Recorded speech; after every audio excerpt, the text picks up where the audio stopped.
பகவத்கீதை 4வது அத்தியாயம் 12வது வகுப்பு 19வது ஸ்லோகம். யஸ்ய சர்வே சமாரம்பாஹ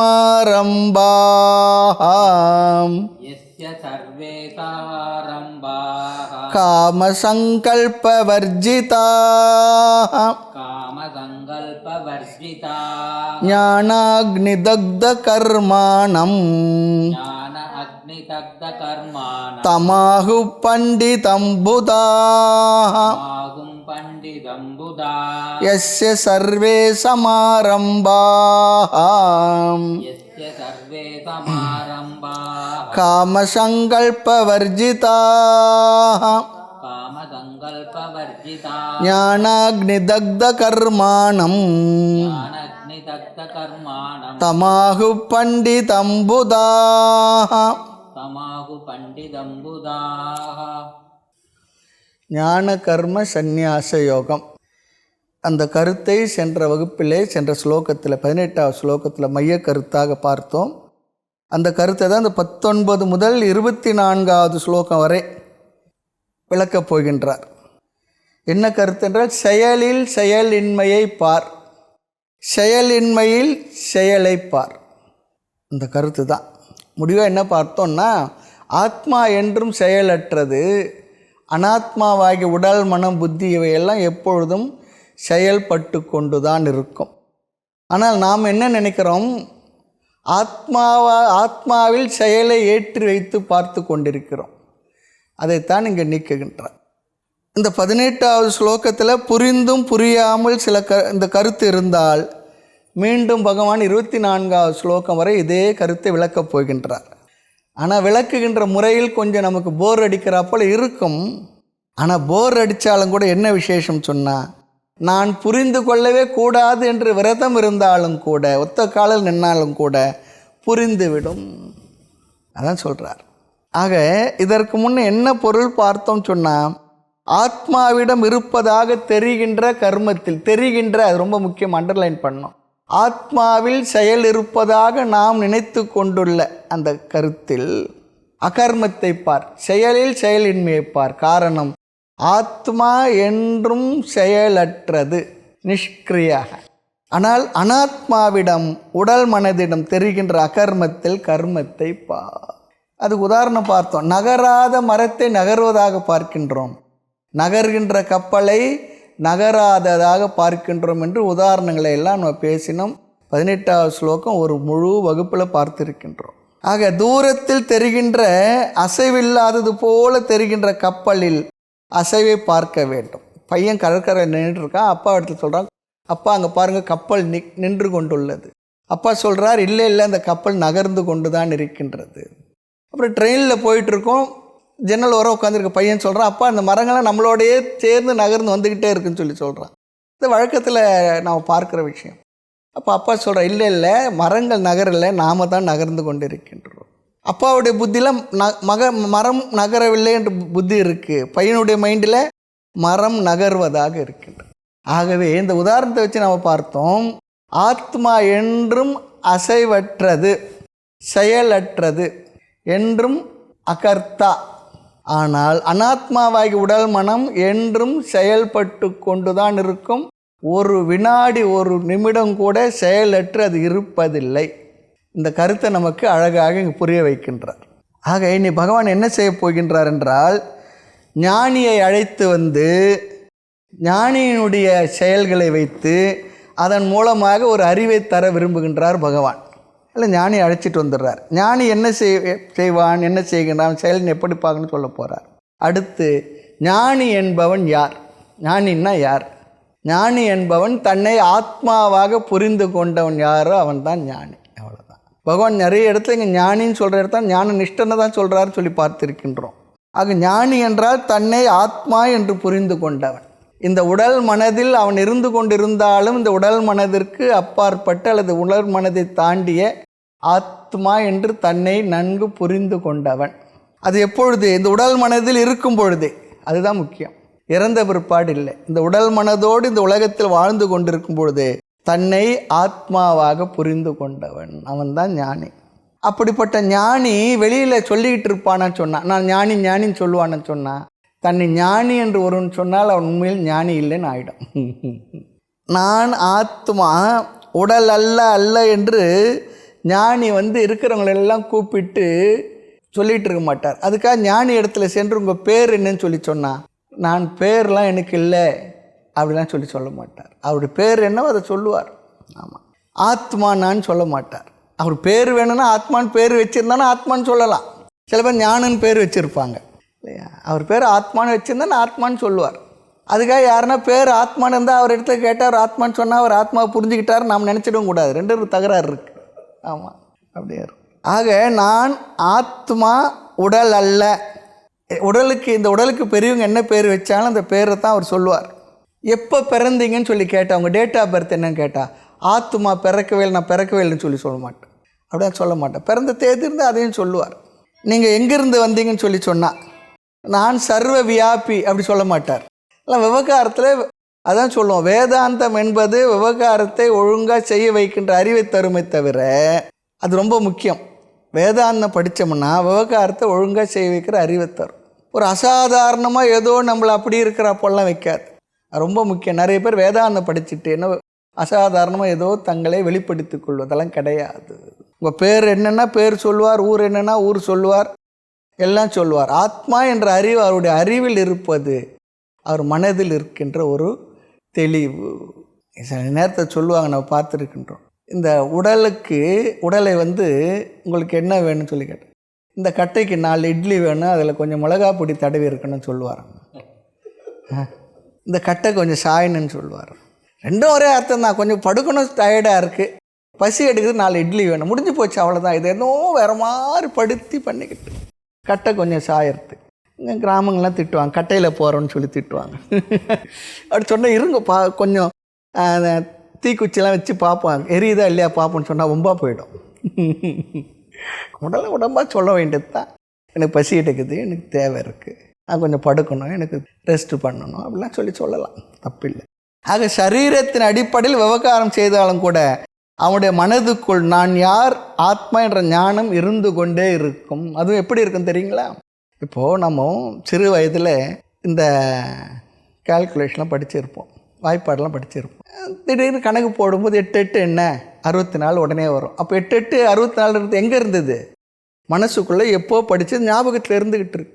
அதுக்காக எப்போ பார்த்தா 8 8 44, 8 8 64, 8 8 34 அப்படியே சொல்லிகிட்டு இருப்போம். சொல்லிகிட்டு இருக்க மாட்டோம்.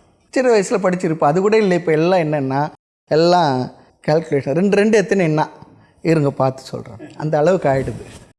சிறு வயசு நம்ம படிச்சிருப்போம், ஒரு ரைமாக 2 1 2 2 2 4 இல்லையா, அப்படிலாம் படிச்சிருப்போம். அது நம்ம அறிவில் ஒரு இடத்துல இருக்குது, தேவையானது வருகின்றது. அதுபோல் இந்த ஆத்ம ஞானியும் தன்னுடைய மனதில் குருநாதருடைய உபதேசத்தினால, கீத உபனிஷத்து கொடுத்த சாஸ்திர ஞானத்தினால தன்னை என்றும் உள்ள நித்தியமான ஆனந்த ஆத்மா என்று புரிந்து கொண்டு அந்த புரிதல் அவன் மனதில் இருந்து கொண்டே இருக்கும். அதுக்காக எப்போ பார்த்தாலும் அதாவது ஜபம் போல் சொல்லிகிட்டு இருக்க மாட்டார். பகவானுடைய நாமங்களை வேணால் ஜபமாக சொல்லுவார். இது அறிவு, அந்த அறிவில் ஏதோ இருந்து கொண்டே இருக்கும், அந்த புரிதல் இருந்து கொண்டு இருக்கும். ஆக இந்த ஞானம் இருந்து கொண்டே இருக்கும். எப்படி என்றால் தேவையான பொழுது நமக்கு அந்த அறிவு எப்படி வருகின்றது, அதுபோல் இதுவும் ஒரு வகையில் அறிவாக நம்முடைய மனதுக்குள்ளே நிறைந்து இருக்கும், சகஜமாக இருக்கும். ஆக சாஸ்திரத்தில் சொல்லப்பட்ட லட்சணங்கள் ஆத்மாவிற்கு என்னெல்லாம் சொல்லப்பட்டிருக்கின்றதோ அந்த ஞானத்தோடு வாழ்ந்து கொண்டும் இருப்பான். அப்போ ஞானியும் ஆத்மாவும் என்னவா? வேறு வேறு இல்லை. ஏனென்றால் அவன்தான் ஆத்மா என்ற அறிவில் வாழ்ந்து கொண்டிருக்கிறானே. இந்த உடலில் இருந்து கொண்டிருந்தாலும், இந்த உலகத்தோடு விவகாரம் செய்து கொண்டிருந்தாலும், மனிதர்களோடு பேசி கொண்டிருந்தாலும் அவன் தன்னை என்றும் உள்ள நித்தியமான ஆனந்த ஆத்மாவாக, அகமும் புறமும் எல்லாம் ஒன்றாகவே அந்த அறிவு இருக்கிறதுனால அந்த அறிவோடு வாழ்ந்து கொண்டிருப்பான். அகமும் புறமும் ஒன்றாய் அண்டமெல்லாம் தானே மகத்துவமான் என்றனின்னு சொல்கிறார் பாருங்க. அவன் மனசில் இருந்த அறிவு இருக்கு. ஆக அப்போது ஆத்மா என்கின்ற அறிவில் ஞானி இருந்து கொண்டிருப்பான். அப்போ ஞானியும் ஆத்மா வேறு இல்லை சொல்லி சொன்னால், அஜ்ஞானியும் ஆத்மா வேறா என்று கேட்டால் என்ன சொல்லுவோம்? ஞாபகமாக கேட்கணும். ஞானியும் ஆத்மா வேறு இல்லைன்னா அப்போ அஜ்ஞானியும் ஆத்மா வேறு வேறா? உண்மையில் வேறு இல்லை, வேறு இல்லை. ஆமாம். இப்போ சாதாரண சட்டுன்னு கேட்பாங்க, வெள்ளைக்கோழி வெள்ளை முட்டை இட்டா, கருப்பு கோழி என்ன முட்டை இடணும்னா கருப்புன்னு சொல்லிவிடுவோம் சட்டுன்னு. அப்படி சொல்லக்கூடாது. அதுபோல் ஜாலியாக ஆத்மா வேறு வேறு இல்லைன்னா கூட அப்போது ஒன்று. அப்போ அஜ்ஞானியும் ஆத்மா வேறு வேறாக கேட்டேன்னு சொல்லிட்டோம். ஆமாம் வேறாக இருக்குமோ? அப்படி இல்லை. ஞானிக்கு தான் ஆத்மா என்று புரிந்திருக்கின்றது, அஜ்ஞானிக்கு அந்த அறிவு இல்லை, அவ்வளோதான். அஜ்ஞானிக்கு அந்த அறிவு இல்லை என்றாலும் கூட அவன் என்ன, அவன் ஆத்மாவாக அறிந்த போது தான் ஆத்மாவா, அவளது ஆத்மாவை அறியாத போது அவன் ஆத்மாவா என்றார். அவன் ஆத்மாவாக தன்னை அறியாத பொழுது அவன் என்ன, ஆத்மா தான், ஆத்மாவாக தான் இருக்கிறான். கொஞ்சம் கீதையில் கொஞ்சம் கொஞ்சம் அடுத்தடுத்து இதுக்கு போகும்போது நமக்கு கொஞ்சம் எல்லாமே ஆத்மா பற்றி சொல்கிற விஷயங்கள் தான் கொஞ்சம் ஆழமாகவும் நம்ம தெரிஞ்சுக்கணும், புரிஞ்சுக்கணும். ஆக ஆத்மாவை பற்றி தெரியாததுனால் அவன் வேறுபட்டது போல் தெரிகின்றது. அவனுக்கு தெரியல, அவ்வளவுதான். நான் ஆத்மா விட்டு தெரிந்தாலும் தெரியாவிட்டாலும் இல்லையா, அவன் ஆத்மா தான். இப்போ என்ன வேறுபாட்டை பகவான் செய்கின்றார்? ஞானி வேறு ஆத்மா வேறு இல்லை. அப்படி என்றால் ஆத்மாவுடன் தெரிகின்ற கர்மத்தில் அகர்மத்தை பார்த்தல் என்று கூறியது பகவான் இங்கு இந்த ஸ்லோகத்தில் வேறு விதமாக விளக்குகின்றார். ஞானியுடைய கர்மத்தில் அகர்மத்தை பார், ஞானியுடைய செயலில். ஏன்? தன்னை அகர்த்தாவாகி ஆத்மாவாக புரிந்து கொண்டு நான் செய்கின்றேன் என்ற கர்த்திருவ புத்தி இல்லாமல் செயலை செய்து கொண்டிருப்பான். ஆகவே அவன் செயலில் நீ என்ன பார்க்க வேண்டும்? செயலின்மையை பார் அப்படி சொல்கிறார். ஆனால் அஜ்ஞானியானவன் என்ன பண்ணுறான்? தான் செயல்படாது இருக்கும் பொழுதும் நான் ஒரு செயலை செய்யவில்லைன்னு சொல்லுவான். ஆனால் என்ன, அவன் செயலில் தான் இருந்து கொண்டுள்ளான். அதெல்லாம் சொல்ல. அஜ்ஞானியுடைய செயலின்மையில் செயலை பார், ஞானியுடைய செயலில் செயலின்மையை பார். அதான் அஜ்ஞானியுடைய அகர்மத்தில் கர்மத்தை பார். இதன் அர்த்தம் என்ன? ஆத்மா என்ற இடத்தில் இங்கே ஞானின்னு போட்டுக்கணுமா, அனாத்மா உடல் மனம் என்ற இடத்தில் அஜ்ஞானி என்று போட்டுக்கொள்ள வேண்டும். ஏன்னா இந்த கருத்தை புரிய வைப்பதற்காக ஞானி அழைச்சிட்டு வந்துடுறார் பகவான். ஞானியை வைத்து இந்த கருத்தை புரிய வைக்க முயற்சி பண்ணுறார். காரணம், அஜ்ஞானி மனதளவில் எங்கு இருக்கின்றான்? மனதளவில் அவன் உடல் மனதில் தான் இருக்கின்றான், உடல் மனதில் தான் இருக்கிறான். அஜ்ஞானி எங்கே இருக்கான்? அனாத்மாவாகி உடல் மனதில் தான் அவன் இருந்து கொண்டுள்ளான். ஏன்? தன்னை இந்த உடல் மனதாகத்தான் கருதி கொண்டுள்ளான். அதற்கு அப்பாற்பட்டு அவனுக்கு அறிவில்லை, சாஸ்திர ஞானம் இல்லை, தெரிந்து கொள்ளவில்லை. இந்த வகையில் பகவான் இனி பேசப் போகின்றார். அப்படி என்றால் இதன் பொருள் என்னவென்றால், ஞானி செயல்பட்டு கொண்டிருந்தாலும் அந்த செயல் எந்த விதமான பாப புண்ணியத்தையும் ஞானிக்கு தருவதில்லை, தராது. அதனால் இந்த செயல்களினால் வரக்கூடிய பாப புண்ணியங்கள் அவனை பந்தப்படுத்துவதில்லை. அப்படி பந்தப்படுத்தாமல் இருக்கின்ற காரணத்தினால் கர்மத்தில் யார் அகர்மத்தை பார்க்கின்றார்களோ, இது நல்ல ஒரு கருத்து, ஆழமான கருத்து இது. அவனை செயலின் விளைவாகிய பாப புண்ணியம் அவனை பந்தப்படுத்துவதில்லை. அந்த காரணத்தினால் நம்ம என்ன பண்ணணுமா, அவருடைய செயலில் செயலின்மையை பார்க்க வேண்டும், கர்மத்தில் அகர்மத்தை பார்க்க வேண்டும். சரி, அப்படி அங்கே பார்க்கறதுக்கு யார் இருக்கிறாங்க? ஞானியுடைய செயலில் செயலின்மை பார்க்க யார் இருக்கின்றார்கள்? ஞானி தான் இருக்கின்றான், அவன்தான் பார்க்கின்றான். ஏன்? அவன் நான் செய்கின்றேன் என்ற எண்ணமின்றி செய்கின்றான், அவ்வளவுதான்.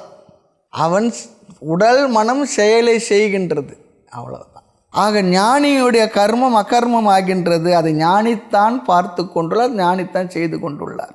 நமக்கு அவருக்கு என்ன வித்தியாசம் என்றால், நான் செய்கின்றேன் என்ற எண்ணத்தோடு செய்கின்றேன், அங்கு அவர்தான் செய்கின்றார். நான் கர்த்தா என்ற எண்ணமின்றி செய்கின்றார். நான் செய்பவன் அப்படி இல்லை, செய்கிறது உடல் மனசு.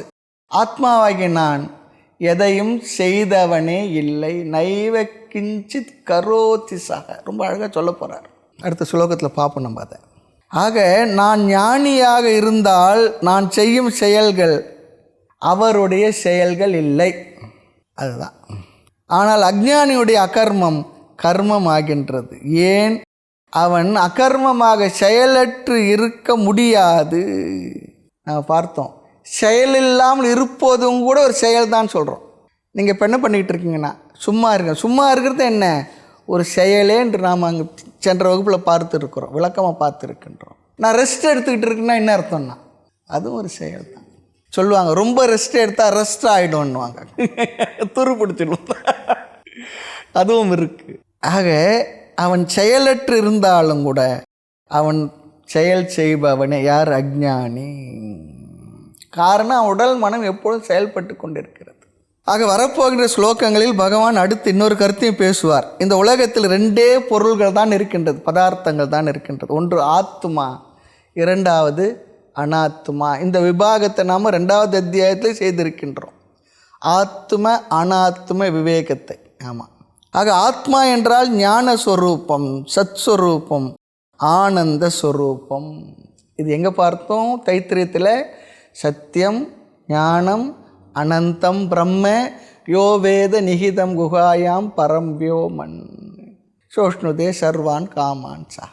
நல்ல மந்திரம் அது. சச்சிதானந்த ஸ்வரூபம், சத்தாகவும் சித்தாகவும் அனந்தம், அனந்தமேவ ஆனந்தம் சொல்லி பார்த்தோம். அனந்தம் சொல்லி சொன்னால் அளவில்லாதது, எல்லை இல்லாதது, பூர்ணமானது. பூர்ணமான ஒன்று ஆனந்தமாகத்தான் இருக்க முடியும். ஆக சச்சிதானந்தம் சொல்லி பார்த்தோம். தாய்மன்ன சுவாமி பாடல்களில் நான் பார்த்திருக்கின்றோம். அவருடைய முதல் பாடலே அங்கு இங்கெனாதபடி எங்கும் பிரகாசமாய் ஆனந்த பூர்த்தியாகி அருளோடு நிறைந்தது என்ற வார்த்தையே இந்த தைத்திர உபநிஷத்தினுடைய சத்தியம் ஞானம் அனந்தம் பிரம்மத்தினுடைய விளக்கம் தான். அதே வார்த்தை அப்படியே பண்ணி படுத்திருக்கார். அங்கு இங்கெனாதபடி சத்ஸ்வரூபமாக எங்கும் நிறைந்தும் சித்ஸ்வரூபமாக அறிவாகவும் ஆனந்த பூர்த்தியாகி சச்சிதானந்த தத்துவத்தை தான் அங்கே முதல் வரியில் ரொம்ப அழகாக சொல்லியிருக்கார். சொல்லி பார்த்தோம். முதல் பாடல் அவர் திருவருள் விலாச பரசேவனத்தில் முதல் பாடல். ஆக இந்த உலகத்தில் 2 பதார்த்தங்கள் தான் இருக்குது. ஒன்று ஆத்மா, இரண்டாவது அது வல்லாத மற்ற எல்லாம் அனாத்மா என்ற வார்த்தையிலே நம்ம பேசுகின்றோம். ஆக ஆத்மா என்றால் ஞான ஸ்வரூபம், அறிவு ஸ்வரூபம் தான் சித் சொல்லி சொல்கிறோம். அப்புறம் அனந்தம். ஆக அனாத்மா என்றால் இங்கு ஆத்மாவினால் பார்க்கப்படுகின்ற படுத்தப்படுகின்ற அனைத்து பிரபஞ்சமும், இந்த உடல் மனம் பிரபஞ்சம் உட்பட எல்லாம் என்ன? அனாத்மாவே. அனாத்மானா எங்கேயோ போய் தேடுறது இல்லை. இந்த ஆத்மாவினால் பிரகாசப்படுத்துகின்ற உடல் மனம் இந்த பிரபஞ்சம் எல்லாம் அனாத்மாவே. மனம் புத்தி உடல் எல்லாம் அனாத்மா. இனி ஒரு கருத்து இருக்குது. சந்நியாசம் துரத்தல் சொல்லி பார்த்தோம். ஞான கர்ம சந்நியாசம். எது? இந்த அத்தியாயத்தில் பேர் அதுதான். சந்நியாசம் சொல்லி சொன்ன என்னென்ன ரொம்ப அழகாக சொல்கிறது. உரிமைகளையும் உடைமைகளையும் உறவுகளையும் துரத்த. நம்ம சுவாமிஜி சொல்லுவாங்க, 3 சொல்லுவாங்க. உரிமைகளையும் உடைமைகளையும் உறவுகளையும் துரத்தலுக்கு பெயரே சந்நியாசம். யாராவது சன்னியாச தீட்சை கேட்டாங்கன்னா சுவாமிஜி திருக்குறளில் இருக்கக்கூடிய அந்த துறவரவையில் படிச்சுட்டு வாங்க, அர்த்தத்தை வந்து சொல்லுங்கன்னு சொல்லுவார். தெரிஞ்சு சன்னியாசம் எடுத்துக்கணும் இல்லையா? தாய்மன்னர் வேறு இடத்த சொல்லுவார். அந்த காரணம் அடங்க துறப்பது மற்ற எந்த துறவினும் நன்றந்தாய் பராபரமை சொல்வார். நீர்க்குமிழி போன்ற உடற்கு இச்சை வையா சுத்தர்களை நல்ல துறவோர் பராபரமை சொல்லுவார். துறவு என்றால் இங்கே உடைமைகளையும் உரிமைகளையும் உறவுகளையும் துறவு. அதுக்காக அதெல்லாம் இல்லாத போகுமா? இருக்கும். இவன் மனதளவில் அவைகள் என்னுடையதில்லை. அதுதான் சன்னியாசம் வாங்கும்போதே நானும் யாருக்கும் சொந்தமில்லை, எனக்கும் எதுவும் சொந்தமில்லை என்ற அளவிற்கு அவர்கள் மனதில் அந்த சங்கல்பெல்லாம் பண்ணிக்கிட்டுறாங்க. ஆக இங்கே ஒரு கேள்வி வருகின்றது. இந்த துரத்தல் என்பது ஆத்மா செய்வதா அனாத்மா செய்வதா? இப்போ பார்த்தா 2 பொருள் தான் இருக்குன்னு சொல்லி பார்த்தோம். உலகத்தில் 2 தான் இருக்குது. ஒன்று ஆத்மா, இன்னொன்று அனாத்மா. இந்த துறவு என்று சொல்லுவதை உடைமைகளையும் உரிமைகளையும் உறவுகளையும் துரத்தல் சொல்லி பார்த்தோம். இங்கே ஞான கர்ம சந்நியாசம் சொல்லும் பொழுது இந்த துரத்தல் என்பது எது செய்கின்றது, எதில் நிகழும்? ஆத்மா துறக்கின்றதா அனாத்மா துறக்கின்றதா? கர்மத்தை விடுதல் என்பது ஆத்மா செய்ய வேண்டுமா அனாத்மா செய்வதா? ஞாபகம் வச்சுக்கணும். ஆத்மா ஒரு செயலை எப்பொழுதும் செய்ததில்லை. அனாத்மா செயல் வடிவமாக இருக்கின்றது. அப்போது எது செயல்களை துறக்கின்றது? கர்மத்தை துரத்தல், கர்ம சந்நியாசம் என்பது சந்நியாசம் செய்வது ஆத்மாவா அனாத்மாவா? இந்த ஆன்மீக வினாவிடை கேட்டவில்ல. இந்த துரத்தல் ஆத்மா செய்கிறதா அனாத்மா செய்கிறதா? இதுக்கு முன்னே என்ன பார்த்துக்கணும்? ஆத்மா செயலற்றது, அனாத்மா செயலே வடிவானது. அப்போ துரத்தல் எங்கு நிகழும், எது செய்யும்? ஒழுங்காக ஸ்லோகங்கள்லாம் இப்படி தான் முறையாக அழகாக அமைதியாக படிக்கணும். அதனால தான் சொல்லுவோம், ஒரு ஸ்லோகமாக சரியாக படித்து தான் 700 ஸ்லோகத்துக்கு அர்த்தத்தை புரிஞ்சுக்கணும். 700 ஸ்லோக அர்த்தமும் ஒவ்வொரு ஸ்லோகத்துலேயும் இருக்குது. கொஞ்சம் டைம் கொடுத்து, குவாலிட்டி டைம் கொடுத்து ஒழுங்காக படித்து யோசித்து, கிளாஸில் மட்டும் இல்லை, அப்புறம் அந்த கருத்துக்களை மனதில் வாங்கி கொண்டு சில குறிப்புகள் வச்சு யோசிக்கணும். அப்படி தான் ஒன்றா புரிஞ்சுக்கணும். ஏன்னா இது கதை இல்லை, இது இலக்கியம் இல்லை, இது ஆத்ம தத்துவ ஞானத்தை சொல்கின்ற சாஸ்திர வார்த்தைகள். இது சரி, கர்மத்தை துரத்தல், கர்ம சந்நியாசம் என்பது, இந்த சந்நியாசம் செய்வது ஆத்மாவா அனாத்மாவா? இது கேள்வி. ஆத்மா என்றாவது செயல்பட்டதா? செயல்படுமா? என்றைக்கோ ஒரு நாள் செயல்பட்டுடுமா? திடீர்னு செயல்பட்டுடுமான்னா? அதாவது ஒருத்தர் சொன்னார், இந்த புத்தகமானது நடப்பதில்லை அப்படி சொல்லி ஒருத்தர் சொல்கிறாரு வச்சுக்கோமே. அது எப்போ சொல்ல முடியும்? என்றைக்காவது ஒரு நாள் இது நடந்திருந்தால் இது இப்போ நடக்கிறதில்லைன்னு சொல்லலாம். என்றைக்காவது ஒரு நாளைக்கு இந்த புத்தகம் நடந்திருந்தால் முந்தி நடந்ததுங்க இப்போ நடக்கலைன்னு சொல்லலாம். என்றுமே நடக்காத ஒன்றில் நடப்பது என்பது நடக்குமா? நடக்காது. போல் என்றுமே செயல்படாத ஆத்மா திடீர்னு ஒரு நாளைக்கு செயல்பட்டுடுமான்னா? ஒருத்தர் உட்கார்ந்துருக்கார், அவர் இப்போ நடக்கலை, இப்போல்லாம் உட்கார்ந்து எடுத்து விட்டு எந்திரிக்கிறதுலே சொல்லலாம், உட்கார்ந்துருக்கார் சொல்லலாம். புத்தகம் நடப்பதில்லை என்று எப்போ சொல்ல முடியும்? அது என்றைக்கு நடந்தது, நடந்தால் தானே சொல்ல முடியும். அந்த விதத்தில் ஆத்மா கர்மத்தை துறக்கின்றது என்று சொல்ல முடியுமா என்றால், அது என்றைக்கு கர்மத்தை செய்தது அது இப்பொழுது துறப்பதற்கு. இந்த வார்த்தை பகவான் உபயோகப்படுத்துவார், நைவ கிஞ்சித் கரோதி சக. அது என்றுமே ஒரு நாளும் செயலை செய்ததே இல்லை. அந்த ஆத்மாவுடைய லட்சணங்களை இப்படி தன்னை ஆத்மாவாக புரிந்து கொண்டான் என்றால், தானும் என்ன, தான் என்று சொல்லி சொன்னால் தேர்ட் பர்சன் இல்லை, அவன் ஆத்மா. ஆத்மா சொல்லி சொன்னால் நம்ம சில நேரத்தை அப்படி திரும்பி பார்ப்போம், ஏதோ ஆத்மாவான், என்ன தான் பார்த்து அட்ரஸ் பண்ணுறது. நான் தான் அந்த ஆத்மா. அந்த ஆத்மா என்பதற்கு நான் என்பதற்கு வேறு வேறு அர்த்தம் இல்லை. நான் அல்லது அகம் அல்லது ஆத்மா எல்லாம் ஒரே கருத்து தான். அந்த ஆத்மாவை லட்சணங்கள் மூலமாக நாம் புரிந்து கொண்ட பிறகு ஆத்மா அகர்த்தா, ஒரு நாளும் ஒரு செயலும் அது செய்ததே இல்லை. அது வேறு இடத்துல பார்த்து, அப்போ செயலை செய்வது எதுவென்றால் உடல் மனம்தான் செயல்படுகின்றதை தவிர ஆத்மா ஒரு நாளும் செயல் செய்ததில்லை. ஆகவே கர்ம சந்நியாசம் ஆத்மாவில் நடைபெற முடியாது. ஆத்மா கர்ம சந்நியாசத்தை செய்யாது. ஏனென்றால் கர்மா ஆத்மா இடத்துல இல்லை. ஆக கர்மா இல்லாத ஆத்மா எங்கே சந்நியாசம் வந்தது? அந்த இடத்துல சந்நியாசம் வரலை. இனி அனாத்மா விஷயத்தை பார்த்தால், அனாத்மா கர்ம சந்நியாசம் செய்ய முடியுமா? அனாத்மா கர்ம சந்நியாசம் செய்ய முடியுமா என்றால், செயலை அனாத்மா துறக்க முடியுமா? கர்ம சந்நியாசம்னா செயலை அனாத்மா துறக்க முடியுமா? நம் உடலும் மனமும் புத்தியும் செயலை துறக்க முடியும். அனாத்மான்னா என்ன இங்கே? இந்த உடல் மனம் புத்தி இவைகள் செயல்களை துறக்க முடியுமா? முடியும் என்றால் முன் ஸ்லோகத்தில் பகவான் சொல்லியிருக்கணும், முடியும், அப்படி சொல்லலை.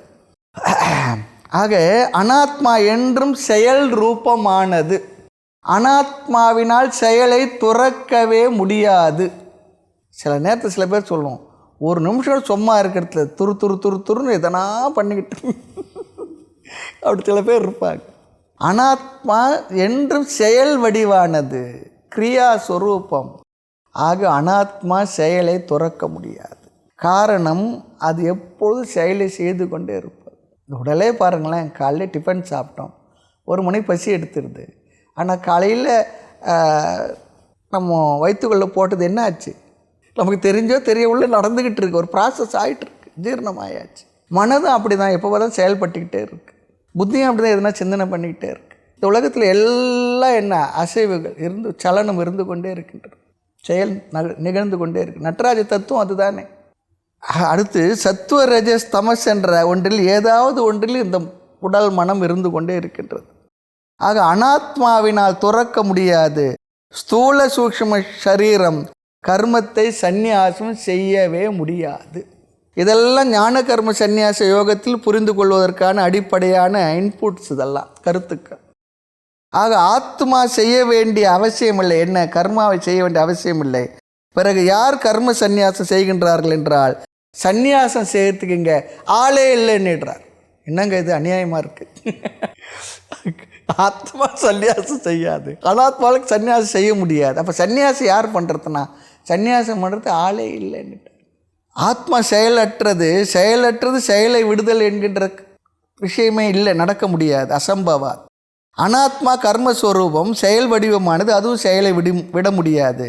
அப்போ யார் தான் சந்நியாசம் செய்கின்றார்கள் என்றால், கர்ம சந்நியாசம் என்பது எப்பொழுதும் ஃபிசிக்கலாக நடக்கிற விஷயம் இல்லை. ஞாபகம் வச்சுக்கணும், இது ஒரு முக்கியமான கருத்து. கர்ம சந்நியாசம் என்பது செயல் என்றைக்குமே ஃபிசிக்கலாக செயலை விட முடியாது. ஞானியாக இருந்தாலும் கூட அவனும் என்ன ஃபிசிக்கலாக செயலை விட முடியுமா என்றால், ஏதோ உடல் அசைவு இருந்துக்கிட்டு தான் இருக்கும், சாப்பிட்றது நடக்கும், பேசுகிறது நடக்கும், எல்லாம் நடந்துக்கிட்டு தான் இருக்கும். இது குழப்பலை, புரிஞ்சுக்கணும். கர்ம சந்நியாசம் என்பது அறிவில் தான் நிகழும். அறிவில் துரத்தல், அறிவால் துரத்தல். நான் செயல் செய்து கொண்டிருந்தாலும் ஆத்மாவாகிய நான் ஒரு செயலின் செய்பவன் இல்லை. செயல்கள் மனம் புத்தியில் உடலில் நிகழ்கின்றது. செயல்கள் என் மீது ஏற்றி வைக்கப்பட்டுள்ளது. நான் எந்த செயலையும் செய்பவன் இல்லை. இது அறிவில் தான் நிகழும். அறிவில் தான் நிகழும். ஞானத்தினால்தான் நடைபெற முடியும். ஆகவே தான் ஞான கர்ம சந்நியாச யோகம். ஞானத்தினால் துரத்தல், அறிவில் துரத்தல். அறிவால் தான் துறக்க முடியும். செயல்களை செய்து கொண்டிருக்கும் பொழுது, இந்த கதையில் சொல்லுவாங்க, யமுனை நதி கரையில் வியாச பகவான் வந்து நின்னாராம். அங்கே எல்லா மாடு மேய்க்கிற சிறுவர்களாக இருந்தாங்களாம். அவங்க இடத்துல வந்தாலும் எனக்கு பசி எடுக்குது, என்ன கொடுங்களேன். அவங்க என்ன கொண்டு வந்திருக்காங்க, அது பாலாடை அது இதெல்லாம் கொண்டு வந்தாலும் கொடுத்தாங்களாம். நல்லா பசிக்கு மொத்தம் நல்லா சாப்பிட்டாராம். சாப்பிட்டு ஏப்பம் விட்டுட்டாராம். ஏப்பம் விட்டுட்டு அந்த கரையில் நின்று சொல்கிறாராம், நான் இன்று முழு பூர்ண உபவாசம் என்றால் யமுனையே எனக்கு வழி விடுனாராம்.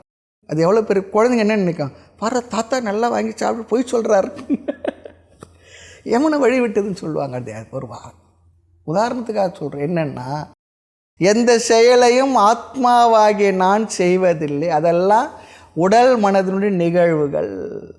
இந்த அறிவு அவர்களுக்கு எப்பொழுதுமே இருந்து கொண்டே இருக்கின்றது. இப்போது ஒரு சமயம் இருக்கிறதில்லை.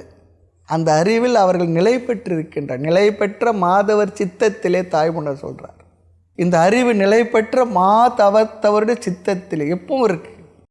நான் மனுஷன்றது நமக்கு எப்பவும் இருக்கா இல்லையா? அதுக்காக எப்போது நான் மனுஷன் நான் சொல்லிகிட்டு இருக்கோம். அதுபோல் இந்த ஞானம், நான் ஆத்மா என்ற அறிவு என்றும் அவர் மனதில் நிறைந்திருக்கின்றது. ஆக கர்மத்தை துரத்தல் என்பது ஃபிசிக்கலாக நடக்காது. உடல் அளவில் செயல் அளவில் நடக்காது. அறிவினால் தான் துறக்க முடியும். அப்போ ஞான கர்ம சந்நியாசம் என்றால் என்ன அர்த்தம் சொல்லி சொன்னால், ஞானத்தினால் அறிவினால் கர்மத்தினுடைய சந்நியாசம். அறிவினால் கர்மத்தினுடைய சந்நியாசம்.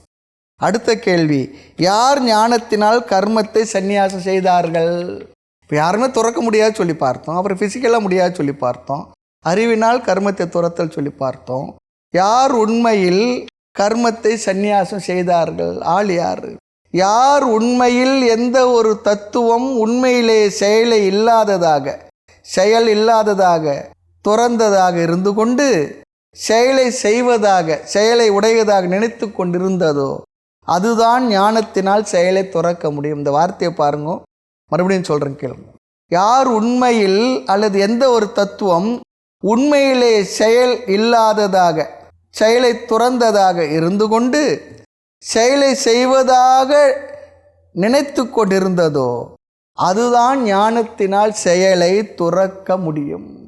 யார் ஒருவர் செயலை செய்து கொண்டிருப்பதாக நினைத்து கொண்டிருக்கின்றதோ அதுதான் என்னவா, செயலை துறக்க முடியும்.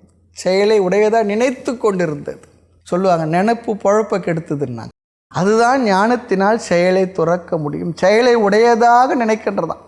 உண்மையிலே செயல் அற்றது, செயலை செய்வதாக நினைத்தால் அதுதான் என்ன பண்ண முடியும், அறிவினால் இந்த செயலை துறந்திருக்க முடியும். இன்னொன்று பார்த்தா ஃபிசிக்கலாக செயலை துறக்க முடியாது, நல்லா ஞாபகம் வச்சுக்கணும். அப்போ யார் சந்நியாசம் செய்பவன் என்றால் உடலும் மனமும் அனாத்மா, பிறகு ஆத்மாவும் இங்கே துறக்கலை இல்லையா? பிறகு யார் துறந்தார்கள் சொல்லி சொன்னால், ஒரு கோணத்தில் ஆத்மா துறந்தது சொல்லலாம், ஞானி செயலை துறந்துள்ளான்னு சொல்லலாம். ஆனால் இங்கே புரிந்து கொள்ள வேண்டியது, செயல் செய்யாத ஆத்மாவாக நான் இருந்து கொண்டு யார் ஒருவன் தான் செயல் செய்வதாக மனதில் கருதி கொண்டிருந்தானோ அவன்தான் அறிவினால் கர்ம சந்நியாசத்தை செய்ய முடியும், செயலை துறக்க முடியும். ஆனால் அவன் உண்மையில் செயலை துறந்தாலும் கூட ஃபிசிக்கலாக அவன் செயல்பட்டு கொண்டு தான் இருப்பான். தூங்குவான், எந்திரிப்பான், சாப்பிடுவான், பேசுவான், நடப்பான், எல்லாம் நடந்துக்கிட்டு தான் இருக்கும். அறிவில் துறந்திருப்பான். அதுதான் ரொம்ப முக்கியம். எப்படி ஆத்மா துறந்தது சொல்ல முடியும்னு சொன்ன ஒரு கோணத்தில், ஆத்மா எப்படி சந்நியாசம் செய்யும் என்றால், என்றைக்குமே ஆத்மா கர்மம் செய்வதில்லை. ஆக சந்நியாசம் செய்ய வேண்டிய அவசியமும் இல்லை. ஆனால் அறியாமையில் கர்மத்தை செய்வது போல் நினைத்து விட்டது. அறியாமையினால் அது கர்மத்தை செய்வது போல மனதில் நினைத்து விட்டது. அப்போது ஞானத்தினால் அதை துறந்து விட்டோம். அது யார் சொல்லி கொடுத்தா? நம்முடைய இயல்பை சாஸ்திரம்தான் நமக்கு ஞாபகப்படுத்துகின்ற. அதெல்லாம் சொல்லுவாங்க, சாஸ்திரமானது இல்லாத ஒன்றை நமக்கு கொண்டு வந்து எடுத்து வந்து கொடுக்கவில்லை, நம்மை ஞாபகப்படுத்துகின்றது. என்ன? நீ ஆத்துமா, நீ இந்த உடல் இல்லை, மனதில்லை, நீ இந்த புத்தி இல்லை. புத்தி ஏற்கனவே இல்லை, அது விஷயம் வேற. நீ இந்த உடல் இல்லை, மனம் இல்லை, நீ என்றும் உள்ள நித்தியமான ஆனந்த ஆத்துமா. நீ பிறக்கவே இல்லை, நீ இறக்கவே இல்லை, நீ என்றும் உள்ளவன், நீ எங்கும் உள்ளவன், மாறாதவன், மறையாதவன், இரவாதவன். இதெல்லாம் நமக்கு ஆனந்த வடிவினன் எல்லாம் சொல்லிக் கொடுக்குறது ஆத்மாவோட லட்சணங்களை. ஆக அறியாமையில் கர்மம் செய்வது போல நினைத்து விட்டது. அப்போ என்ன பண்ண? ஞானத்தினால் அதை துறந்து விட்டது. அது துறந்தது யார்? நீ ஆத்மான்னு சொல்லிக்கோ, ஞானின்னு சொல்லிக்கோ, ஜீவன் சொல்லிக்கோ, என்ன ஒன்றா சொல்லிக்கோன்னு சொல்கிற. ஆமாம்.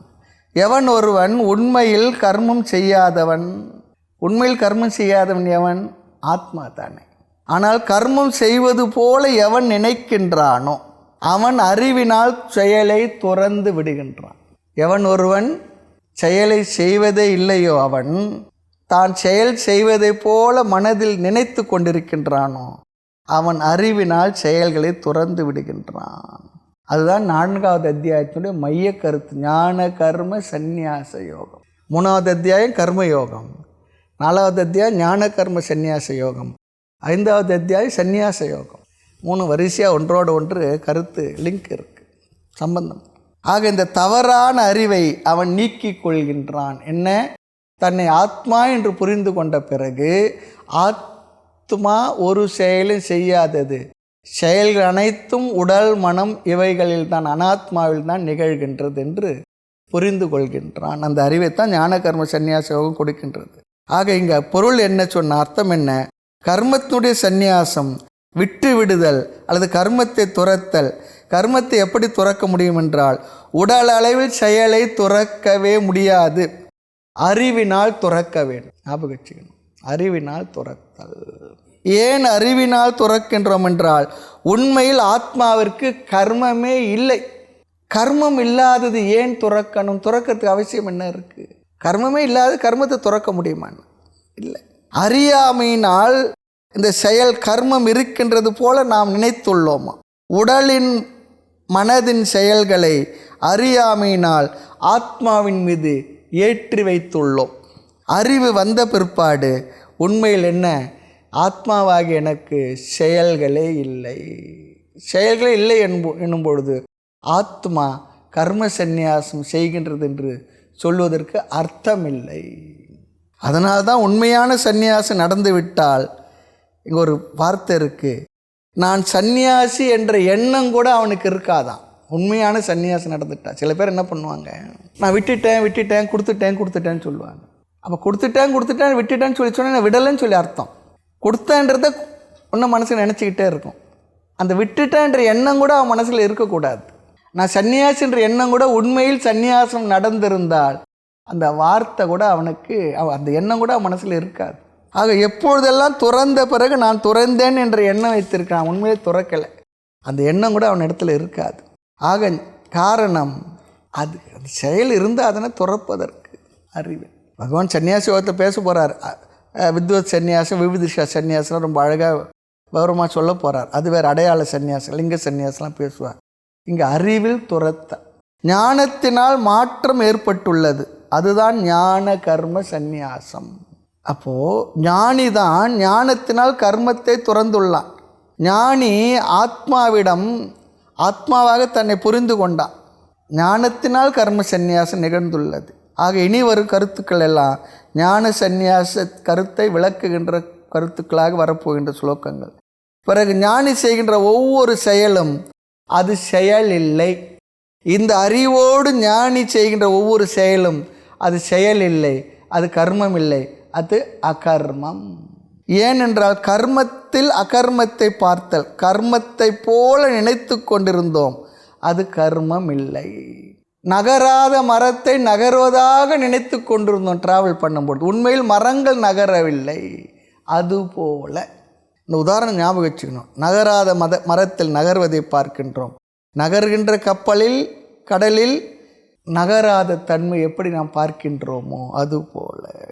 ஆக ஏன் கர்மத்தில் அகர்மத்தை பார்த்தல் என்றால், கர்மம் போல நினைத்து கொண்டிருந்தோம், அது கர்மம் இல்லை. இதை பகவான் ரொம்ப விளக்கி 24வது ஸ்லோகத்தில் ஓம் பிரம்மார்ப்பணம் பிரம்மகவிகின்னு சொல்லி முடிக்கப் போகின்றார். அது பார்க்க போகிறோம். இனி ஸ்லோகத்தை பார்க்கலாம். எஸ்ய சர்வே சமாரம்பாக, எஸ்ய யாருடைய, யதோக்த தர்ஷினகன்னு சொல்லிடுறார். முன் ஸ்லோகத்தில் சொன்ன அறிவை ஞானத்தை உடையவனுக்கு என்று பொருள். நம்ம மறந்துடக்கூடாது. கர்மத்தில் அகர்மத்தை பார்த்தல், அகர்மத்தில் கர்மத்தை பார்த்தல், செயலில் செயலின்மையை பார்த்தல், செயலின்மையில் செயலை பார்த்தல். இந்த பார்வை திருஷ்டி யதோக்தம் சொல்கிறார். யதோக்தம் என்றால் முன்பு சொல்லப்பட்ட இந்த ஞானத்தை உடையவனுக்கு என்ன ஆகின்றது? இனிவரும் ஸ்லோகங்கள் எல்லாம் ஞானியை பற்றி ஆராய்கின்ற ஸ்லோகங்கள். அதன் மூலமாக நமக்கும் ஒரு தெளிவான அறிவை பகவான் இங்கு கொடுக்க போகின்றார். இப்படிப்பட்ட ஞானிக்கு சர்வே சமாரம்பாக, சர்வே எல்லாம் சொல்லி அர்த்தம். எல்லாம்னா என்ன? லௌகிக வைதிக கர்மங்கள் அனைத்தும் சொல்லி அர்த்தம்.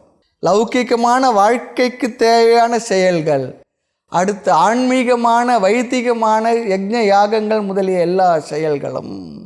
சமாரம்பாக ஆக்டிவிட்டிஸ், கர்மானின்னு சொல்லி அர்த்தம். எல்லா செயல்கள் எல்லாம் என்பதிலிருந்து வேதத்தில் சொல்லப்பட்ட கர்மங்கள் அனைத்தும் சொல்கிறார். நாம் செய்கின்ற அன்றாட செயல்கள் அனைத்தும், காலை பல் துலக்குவது முதல் இரவு நாம் தூங்க செல்கின்ற வரை செய்யப்படுகின்ற அனைத்து கர்மங்களும் சர்வே சமாரம்பாக சம்யக்கு ஆரப்பியத்தே இதி. எதெல்லாம் நம்மால் ஆரம்பிக்கப்பட்டுள்ளதோ அந்த கர்மாக்கள் எல்லாம், அந்த கர்மங்கள் எப்படிப்பட்டதாக இருக்கின்றதாம்?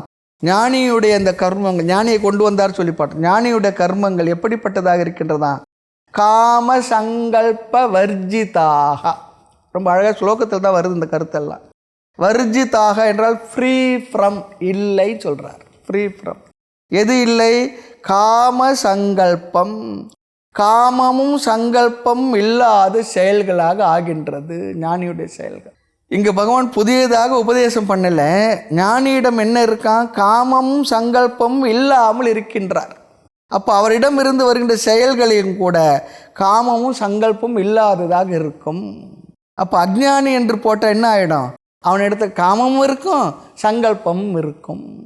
அப்போது அவனிடம் இருந்து உருவாகிற செயல்கள் காமத்துடனும் சங்கல்பத்துடனும் இருக்கின்றது என்று இங்கே அர்த்தம் அஜ்ஞானி இடத்துல.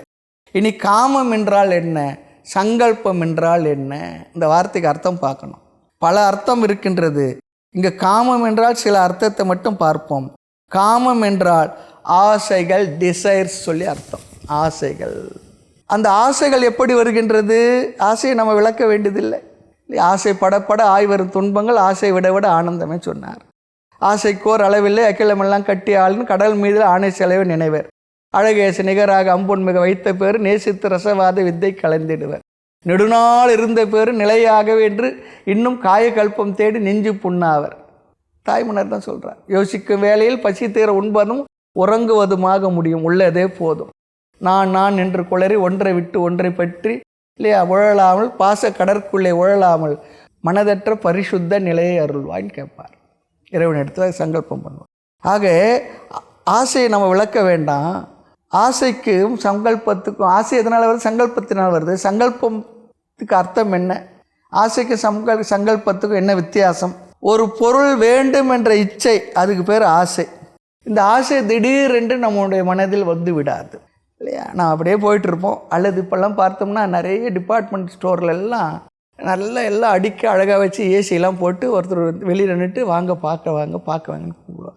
அவ்வளோ செலவு பண்ணி நம்ம சும்மா பார்த்துட்டு போகிறது காட்சி பொருளுக்கு அதை வச்சுருக்குறாங்க. அப்படி இல்லை, அதை பார்க்குறது நாமளும் போவோம். அவங்களுக்கு தெரியும் அது ஒரு பிஸ்னஸ் டெக்னிக். அது போய் பார்த்தோம்னா ஆயிரக்கணக்கான பொருள்கள் அடுக்கி வச்சுருக்கோம். நம்மளும் பார்ப்போம், அத்தனை பொருள்களை பார்த்துக்கிட்டு இருப்போம். ஆயிரக்கணக்கான பொருளை பார்த்தால ஒரு 5-10 பொருள்களில் நம்ம மனசு நிற்கும், பார்வை நிற்கும். அவரை பார்த்துட்டு வந்துடுவோம். வந்த பிற்பாடு அதில் 2 பொருளாவது வாங்கணும்னு நினைப்போம். அதுதான் அவனுடைய பிஸ்னஸ். அவன் எல்லா பொருளும் நம்ம வாங்கணும்னு சொல்லி நினைக்கிறதில்ல. ஏன் அந்த பொருள் நம்ம வாங்கினா அதுக்கு நம்முடைய மனதில் இருக்க சம்ஸ்காரங்கள் அது வேறு. அது எனக்கு நிறைவை தரும், அது வந்தால் நான் ஆனந்தமாக இருப்பேன், அது எனக்கு இன்பத்தை தரும் சொல்லி நினைக்கிறது. அப்போது வந்த உடனே என்ன பண்ண, பார்த்துட்டு வந்த உடனே அது நல்லா இருக்கு முதல் எண்ணம் சங்கல்பம், அது நல்லா இருக்கு ரெண்டாவது எண்ணம். அப்போ நல்லா இருக்குன்ற 10வது எண்ணம் என்ன ஆகி விடுகின்றது, ஆசையாக மாறி விடுகின்றது. அப்போ ஆசைக்கு காரணம் ஃபஸ்ட்டு தாட் நல்லா இருக்கு. ஜபம் பண்ணணும் மனசு. ஓம் நம சிவாய ஜபம் பண்ணுறது போல் மனசு ஜபம் பண்ணணும். அப்போது சங்கல்பம் ஃபஸ்ட்டு தாட், அது 10 தாட் ஆகும்பொழுது ஆமாம் அந்த பொருள் எனக்கு வேணும், ஆசையாக மாறிவிட்டு. ஆசையாக மாறின பிற்பாடு அமைதியாக இருப்போமா, அதை வாங்கிட்டு வருவோம். ஆக இப்படி சங்கல்பம் செய்வதனால், சங்கல்பத்தினால் தான் ஆசை வருகின்றது. நம்ம பூஜை பண்ணும்போது சங்கல்பம் பண்ணுறது வேறு. மம பார்த்த துர்தர்ஷாய துவாரா இல்லை பரமேஸ்வர பிரீத்தியர்த்தம் எல்லாம் பண்ணுறோம் இல்லையா, அது வேறு சங்கல்பம். இறைவன் இடத்துல எனக்கு வேணும்னு சொல்லி பகவான் இடத்துல நினைக்கிறது, அது வேறு சங்கல்பம். இங்கே நம்முடைய மனது பார்த்த விஷயங்களில் வேணும் நினைக்கிறோம். ஆக முதல்ல ஆளை பார்க்குறோம், அவர் பொருளை பார்க்குறோம். முதல்ல பார்த்த உடனே நமக்கு ஆசை வந்துடாது. எந்த பொருளையும் பார்த்த உடனே ஆசை வந்துடாது. அதை மீண்டும் மீண்டும் பார்த்து நினைத்து அந்த பொருள் மீது ஆசையானது உருவாக்கப்படுகின்றது. அப்பொழுது அது என்ன ஆகின்றது, அது காமக. ரொம்ப அழகாக சொல்ல. ஆக சங்கல்பம் என்ற செங்கல்லால் ஆசை என்ற கட்டடம் கட்டப்படுகின்றது. சங்கல்பம் என்ற செங்கல்லால் ஆசை என்ற கட்டடம் கட்டப்படுகின்றது. ஆக இந்த ஆசை இல்லாதவர்கள் என்று பொருள் யார், ஞானிகள். இது ஒரு அர்த்தம் இருக்குது. காம சங்கல்ப வர்ஜிதாக சொன்னார் பாருங்க, காமக ஆசை இல்லாதவர்கள், ஆசையற்றவர்கள். இன்னொரு அர்த்தம் இருக்குது. காமம் என்றால் நாம் செய்கின்ற செயல்களில் வருகின்ற பலனில் இருக்கின்ற ஆசை. எந்த செயலை செய்தாலும் அந்த செயலுடைய விளைவு எனக்கு வேண்டும் என்று நினைத்து செய்வது, அதையும் சொல்லலாம் காமம் என்றால். பலனில் இருக்கின்ற இச்சை, ஆசை, அது பல திருஷ்ணா. சங்கல்பக சொன்னால் பலத்தில் ஆசை வர காரணமாக இருக்கின்ற பிரீத்தி சங்கல்பக.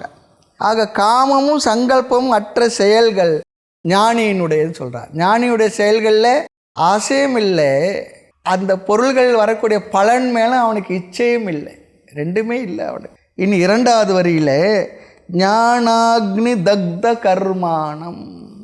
பிரசித்தமான ஒரு உதாரணத்தை இங்கே பகவான் சொல்லுகின்றார். வறுக்கப்பட்ட விதையானது பார்க்க அப்படியே இருக்கும், ஆனால் அது விதைத்தால் முளைக்குமா என்றால் முளைக்காது. வறுத்த வித்து முளைக்காது. தாய்மனர் 2 இடத்துல சொல்வார்.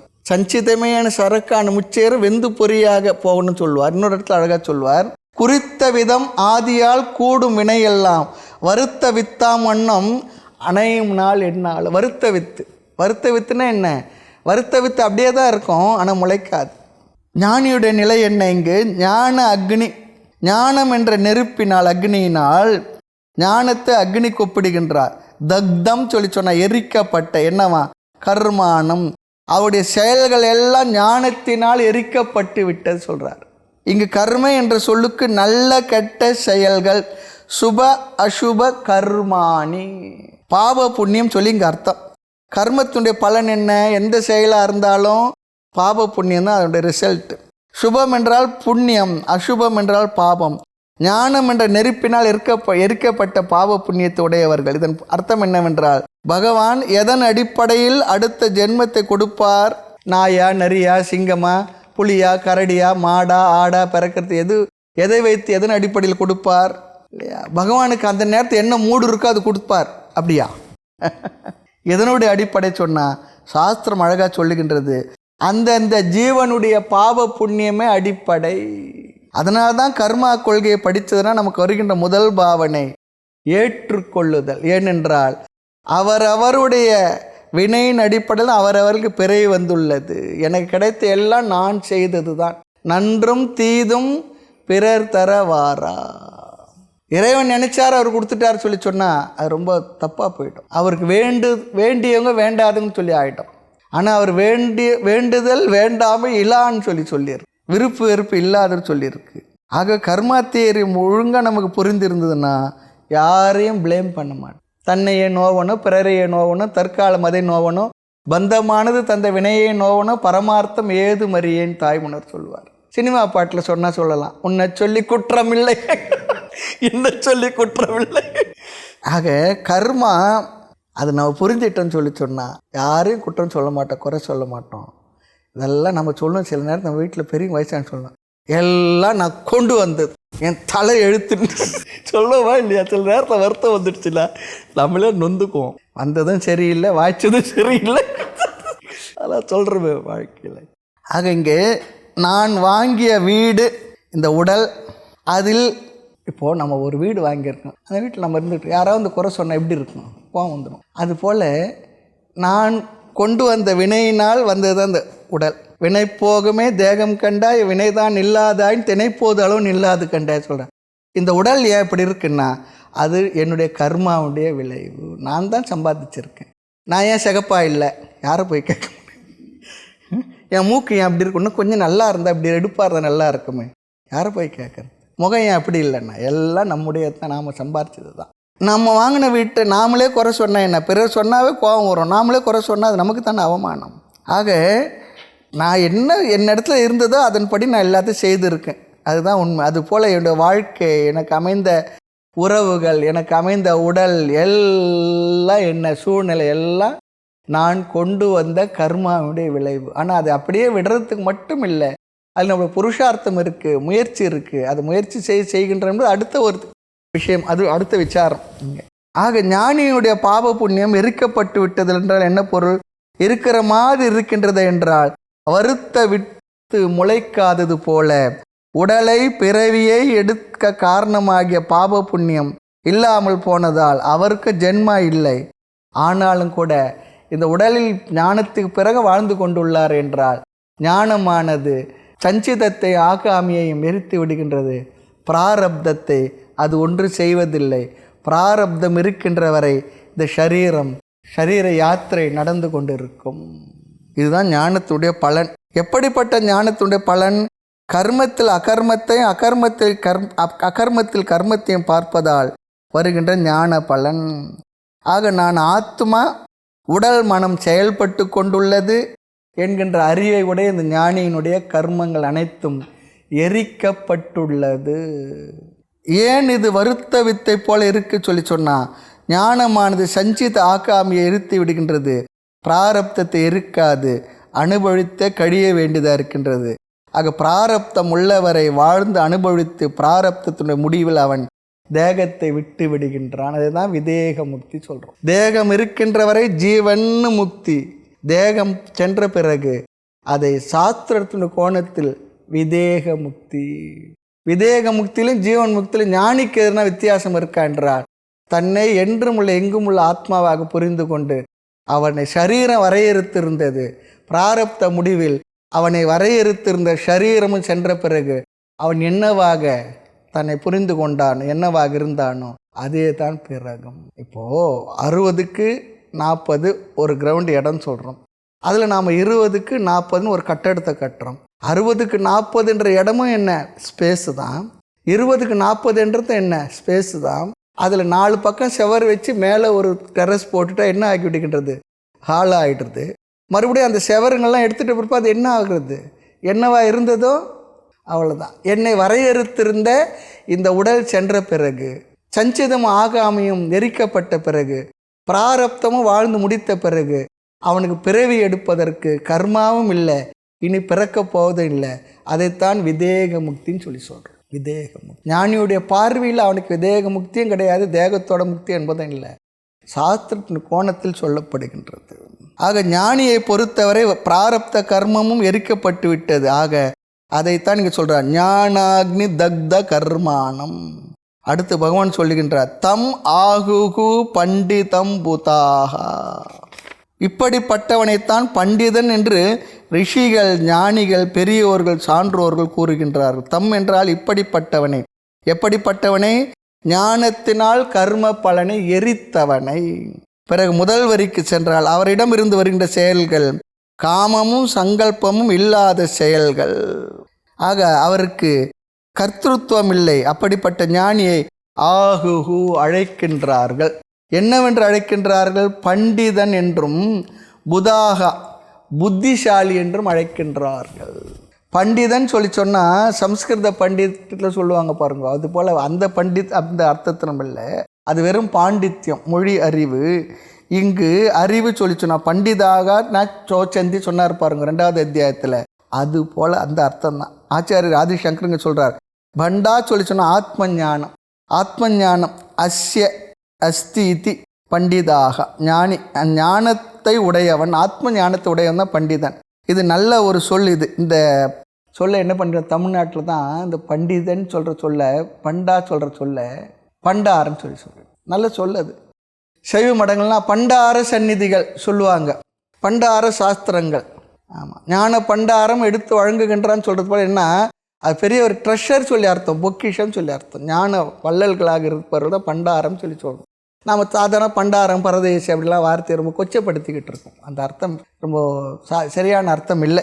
ஆக பண்டிதாக சொல்லிச்சா ஞானி, இது ஒரு நல்ல சொல், அழகான சொல். ஆக இவனை ஞானி என்று அழைக்கின்றார்கள். காரணம், இவர்களிடம் இருந்து வருகின்ற கர்மம் இருக்கின்றது, அது காமமற்றதாக சங்கல்பமற்றதாக இருக்கின்றது.